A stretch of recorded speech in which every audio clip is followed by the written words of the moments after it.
Beijing wants foreign vessels to give notice before entering Chinese territorial waters, providing maritime authorities with detailed information, including the ship's name, call sign, current position, next port of call and estimated time of arrival. It may sound like a reasonable enough request, especially if the ship is carrying hazardous goods, that is until you consider what constitutes Chinese territorial waters.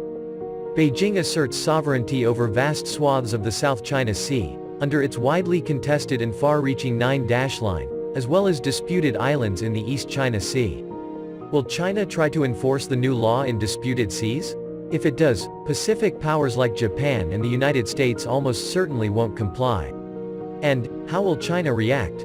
As of September 1, 5 types of foreign vessels, submersibles, nuclear-powered vessels, ships carrying radioactive materials, ships carrying bulk oil, chemicals, liquefied gas or other toxic substances, as well as seemingly catch-all vessels that may endanger China's maritime traffic safety, will be required by law to provide detailed information to state authorities on entering Chinese territorial waters, according to a notice released by China's maritime safety authorities last Friday.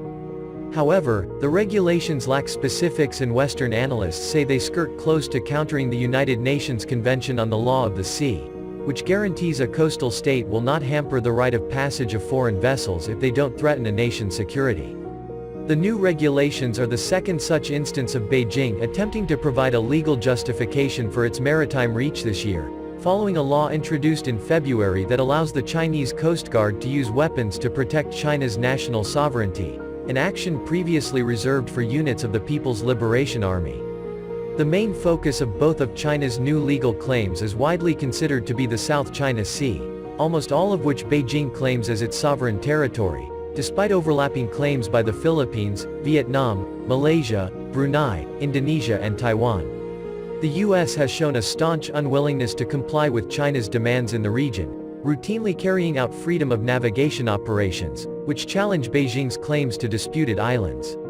During a speech in Singapore in July, U.S. Secretary of Defense Lloyd Austin pushed back against what he described as China's illegitimate claims to the vast resource-rich waterway.